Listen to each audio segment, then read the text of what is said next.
এই জম শক্তির জন্য এটা এত পাওয়ার, এত গাছ দিয়া আমি এই জম শক্তির জন্যটা তৈরি করছি, এটা না খাইলে আপনি বুঝবেন না। আদম সন্তান হইয়া যদি বেটাটা নারীর বুকে যদি ঠিক মতো না চালাইতে পারো, তাহলে তুমি কিসের বেটা? তুমি তো হেঁটা হয়ে গেছে।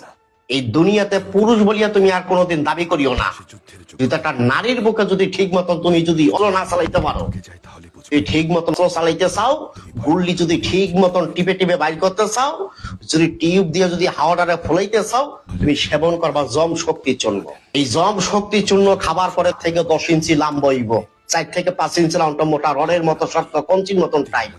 মায়া লোকে পাশে বইয়া হারারে ধরিয়া টিপবো, চাপবো, খোদার কসম একটা পোড়ার মাথায় আইব না। আমি হাকিম মোহাম্মদ নবীর হোসেন জীবনে কি দেখছেন, কি খাইছেন, খাইতে খাইতে আপনি ঠাকুর হয়ে গেছেন। বিশ্বাস করেন না?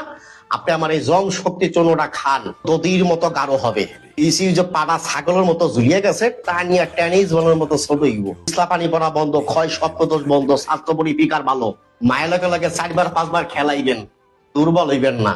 গুতাইতে গুতাইতে আর কাম বাবের পানি এক রাইতে 3-4 বার ভাঙবেন। এটার নামই জম শক্তি চূর্ণ। এটা খাবার পরে 40 থেকে 50 মিনিট 4 থেকে 5 বার মিলামিশা করবেন, ক্লান্ত হইবেন না। এই জম শক্তি চূর্ণটা আমি হাকিম মোহাম্মদ নবীর হোসেন বহুত গাছ রিসার্চ করিয়া, গবেষণা করিয়া, এই পবিত্র কোরআনের থেকে একটা গাছ বাইর করিয়া আমি এটা ভিতরে দিছি। মায়েরাকে লজ্জা দেয়, ওর মায়ের ভাইকে খালামা গুতাইতে গুতাইতে জিভ বাইর করিয়া লাইবেন। আইবেন জম শক্তির জন্য।